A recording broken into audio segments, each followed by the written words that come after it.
Dia Megasari Anjaya kembali bersama Mas Teuku Rifki. Mas, rupiah kita di 16.974, tapi padahal kalau ditarik angka real yang per jamnya itu kan sudah pernah tembus ke 17.000 di pasar spot. Ingat, ini di pasar spot, bukan di offshore ya kan. Tapi kita bahas lagi ke BBM dulu nih, karena ini kan berkaitan juga ya dengan impor BBM kita. Mas, ada nggak skenario atau opsi yang bisa ditempuh pemerintah agar harga BBM tidak naik dan defisit itu juga tidak melampaui yang diatur oleh undang-undang? Misalnya, adakah anggaran dalam APBN belanja prioritas, karena kemarin Menkyu Purbaya juga sudah melempar sinyal. Kalau BBM nggak naik ya udah hemat MBG, hemat infrastruktur. Benarkah itu bisa di trade off? Oke. Pertama, mungkin yang kita perlu identifikasi adalah postur fiskal itu sendiri, gitu.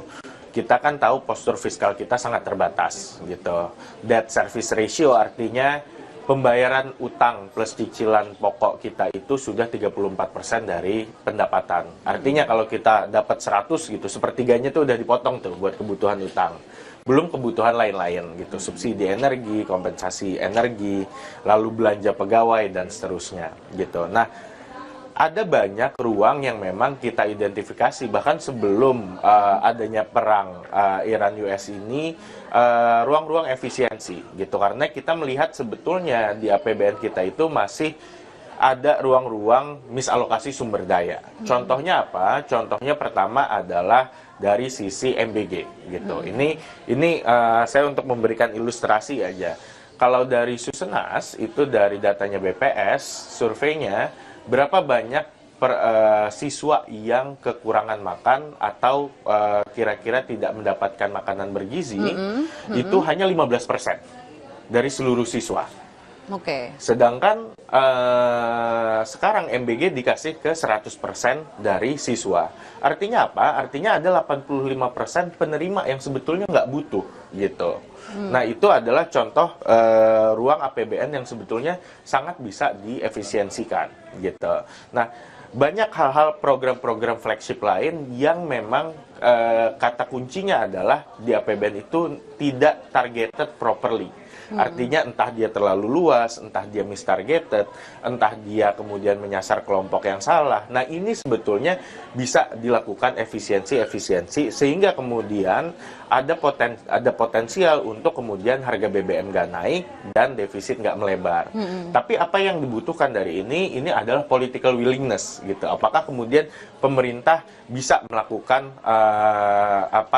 political move untuk mereduksi sebagian anggaran dari program lain dan menjaga agar harga energi nggak naik serta defisit ini tetap manageable sesuai mandat di bawah 3% PDB. Oh iya, ini kita kasih disclaimer bukan berarti gimana ya? Apakah LPM UI bisa menjelaskan tidak anti terhadap MBG, tetapi minta dirapihkan paling tidak untuk menjaga anggaran itu ya? Mungkin saya perlu tegaskan kita tidak ada anti ke program-program yang sudah ada, baik itu MBG, Koperasi Desa Merah Putih, segala macam, tapi apakah anggaran yang digelontorkan ini sebanding dengan kegunaannya, gitu. Kalau tujuannya ini, balik lagi saya kasih contoh, misalnya memberikan makan bergizi gratis ke masyarakat Indonesia. Apakah seluruhnya ini perlu diberikan? Atau ada kelompok masyarakat yang sebetulnya sudah memiliki itu dan bisa menanggung sendiri, gitu. Sehingga nggak perlu menjadi beban negara untuk memberikan makan bergizi ke kelompok-kelompok yang sudah mampu gitu. Ini kan balik lagi ke salah satu fungsi APBN adalah distribusi gitu.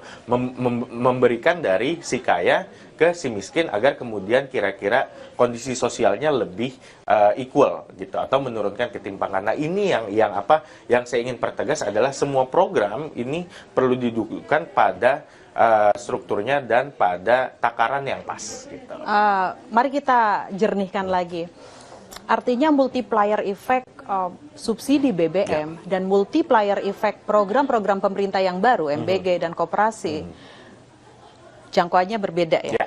Dan ini sudah proven ya, yang subsidi energi ini ya. Subsidi energi kita bicara, mungkin kalau dalam konteks multiplier itu kan dampak seberapa besar ke menciptakan aktivitas perekonomian. Tapi kalau kita bicara subsidi energi sekarang konteksnya itu lebih ke arah menjaga daya beli gitu. Sehingga dia tidak jatuh ke threshold ke kemiskinan atau kerentanan gitu. Kita nggak bicara dia aktivitas ekonominya ini bisa naik, karena kalau MBG ini kan kita bicara penciptaan lapangan kerja. Betul, pertumbuhan baru. Ya. Ini sebetulnya menjaga minimumnya gitu, agar nggak jebol gitu.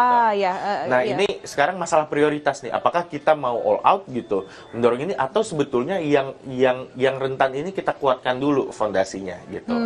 Saya rasa dalam kondisi saat ini yang urgent adalah menjaga agar daya beli masyarakat ini nggak tergerus lebih jauh. Artinya Mas Rifki nggak setuju bahwa harga BBM harus naik? Saya gini, yang saya bisa katakan adalah bahwa kondisi saat ini saya tidak setuju kalau daya beli masyarakat turun. Gini, kalau ini kita bicara skenario ya. Kalau misalnya ruang fiskal sempit gitu, dan terpaksa, misalnya katakanlah pemerintah terpaksa menaikkan harga BBM, maka yang perlu pemerintah lakukan adalah langsung memberikan subsidi dan stimulus ke masyarakat miskin dan rentan itu, gitu. Tentu kita berpikirnya adalah di awal kalau bisa ini tidak ada perubahan yang drastis, gitu, sehingga kemudian mendesak daya beli masyarakat. Tapi di sisi lain, gimana pun yang ingin saya sampaikan di sini adalah bagaimana pemerintah menaruh prioritas ke daya beli masyarakat, terutama masyarakat miskin dan rentan. Apakah itu channelnya dari tidak menaikkan harga BBM, apakah itu mempertebal jaring pengaman sosial, bagaimanapun ini tetap perlu pada konteks menjaga daya beli masyarakat. Paling tidak beberapa bulan ke depan.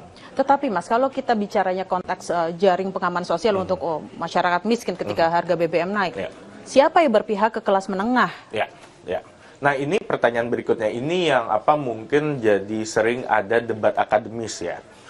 Kira-kira kelas menengah itu apakah perlu diberikan subsidi atau enggak gitu. Ini kan pertanyaan berikutnya adalah kelas menengah itu kan by definition mereka itu sudah tahan secara ekonomi. Kenapa diberikan subsidi gitu. Nah, saya akan argue di sini bahwa ini perlu kombinasi keduanya. Satu, to some extent kelas menengah perlu sedikit diberikan subsidi karena sangat tertekan. Kedua, sebetulnya pemerintah perlu memikirkan bahwa kebijakan yang sustainable untuk kelas menengah bukan subsidi dan insentif, tapi penciptaan lapangan kerja gitu. Jadi subsidi insentif untuk masyarakat miskin rentan, masyarakat menengah dan miskin dan rentan adalah memiliki lapangan kerja yang berkualitas gitu. Jadi kelas menengah ini nggak butuh sebetulnya diberikan sembako, diberikan subsidi energi, tapi mereka punya pekerjaan berkualitas sehingga mereka bisa meng-afford hal-hal tersebut gitu. Nah, ini yang saya ingin tekankan, jangan sampai kemudian menjadi kesalahpahaman adalah penciptaan lapangan kerja berkualitas itu bukan menjadi tugas dari pemerintah. Tapi pemerintah menciptakan kondisi iklim usaha dan bisnis yang kemudian swasta jadi menciptakan lapangan kerja gitu. Karena nanti kemudian bisa diinterpretasikan adalah menciptakan BUMN baru untuk menciptakan lapangan kerja. Bukan ke situ gitu, tapi adalah pemerintah menciptakan regulasi, kondisi institusi, lalu kemudian kondisi administrasi yang membuat dunia usaha itu secure gitu untuk ekspansi bisnisnya, ekspansi usahanya. Ada instrumen-instrumen yang dikeluarkan pemerintah untuk menggairahkan sektor swasta. Betul. Makanya bukan pemerintah menjadi player di situ. Iya, memahami. Karena PDB kita juga sebenarnya kan APBN cuma berapa persen? 14% ya. Sisanya adalah digerakkan oleh swasta sebenarnya seperti itu ya. Mas Rifki, negara lain kan sudah merespons kenaikan harga minyak mentah dunia dengan berbagai macam cara ya. Salah satunya adalah jam kerja yang lebih singkat, anjuran untuk menghemat, pemakaian BBM. Di Indonesia, apakah pemerintah kita sudah cukup transparan menjelaskan situasi kegentingan masalah pasokan minyak ini ke masyarakat, Mas? Saya rasa pemerintah bisa lebih aktif lagi mengambil peran menjelaskan kondisi tensi geopolitik global dan implikasi ke pasar domestik termasuk melalui harga energi gitu. Kita kan sejauh ini belum terlalu mendengar implikasinya seperti apa ke inflasi misalnya, ini kita belum dengar, lalu kemudian ke harga energi seperti apa, lalu kemudian ke beban APBN seperti apa, ini sangat-sangat minim gitu, kita belum mendengar, sehingga kita pun belum tahu, atau paling tidak masyarakat luas belum betul-betul menyadari kegentingannya sebesar apa. Bandingkan misalnya dengan kondisi krisis minyak tahun 2022 saat harga minyak naik tinggi-tingginya, itu pemerintah sangat aktif merespon. Bahkan pemerintah saat aktif menyampaikan kondisi kita ini sedang dalam tekanan, bahwa harga minyak menyampai segini, sehingga APBN tertekan segini, ini langkah yang harus diambil pemerintah. Hal-hal tersebut kita belum dengar gitu, dan kita melihat di negara lain sudah banyak langkah diambil. Di Filipina dilakukan 4 hari kerja dalam seminggu dan seterusnya, dan saya rasa ini semakin urgent dilakukan di Indonesia. Kenapa? Satu, tekanan APBN terus berlanjut.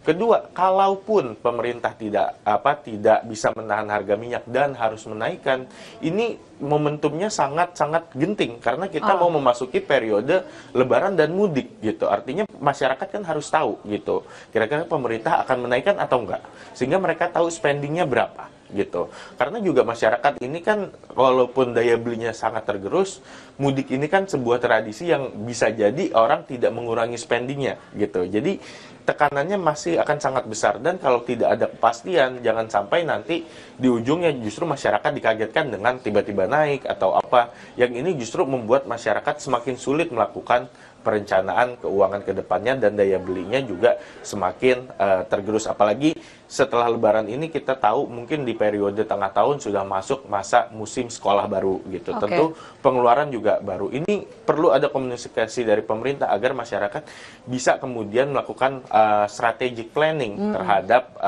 spending dan konsumsinya paling tidak dalam jangka waktu dekat ini. Saya punya 2 poin follow up penjelasan Mas Rifki. Artinya kan ada 2 hal yang diminta. Satu, masyarakat meminta kejelasan dan kepastian stok BBM dan harga BBM subsidi. Yang kedua, saya membacanya adalah market. Market juga butuh kepastian anggaran mana nih yang akan dihemat, karena itu juga menentukan mereka akan sustain atau tidak di Indonesia. Bisakah 2 poin yang saya pertanyakan tadi diambil dengan cepat oleh pemerintah? Kita harap bisa gitu. Kita nggak tahu responnya gini, karena sebetulnya kalau kita menghitung, ini bisa jadi sudah seperti katakanlah signal kedua atau ketiga gitu. Kejelasan atau policy credibility atau kejelasan pemerintah dalam menganggarkan fiskal, ini kan juga adalah poin yang disampaikan dalam reportnya Moody's. Ini poin yang disampaikan dalam reportnya MSCI gitu. Kejelasan pemerintah dalam mengambil kebijakan seperti apa. Nah, sekarang ada trigger baru, isu kenaikan harga energi dari perang Iran-US. Ini pun juga butuh kejelasan gitu. Nah, sejauh ini kita belum melihat ada kejelasan yang cukup detail dari program-program pemerintah. Kita harapkan dengan adanya trigger tambahan, pemerintah bisa cukup responsif dalam menanggapi isu ini. Perlukah Presiden Prabowo Subianto langsung yang merespons agar masyarakat dan market juga yakin dengan kondisi Indonesia? Saya rasa ini bukan masalah sosoknya. Artinya apakah itu presiden, apakah itu jajaran menteri terkait, yang penting itu adalah yang disampaikan itu clear dan spesifik. Kita beberapa kali melihat misalnya dalam press conference sebelumnya itu ada jajaran menteri, ada presiden, tapi biasanya yang disampaikan ini terlalu general, terlalu belum konkret gitu, sehingga ini nggak memberikan sinyal tambahan yang bisa dibaca oleh baik market maupun masyarakat gitu. Jadi saya poin fokusnya ini adalah bukan siapa yang menyampaikan, tapi seberapa jelas, seberapa clear, seberapa konkret message yang disampaikan nantinya. Masyarakat dan market tidak menyukai pengumuman atau penjelasan yang blur, butuh sesuatu yang clear. Saya Dia Mega Saryanjaya pamit beserta peneliti dan ekonom LPM FEB Universitas Indonesia, Teuku Rifki. Terima kasih.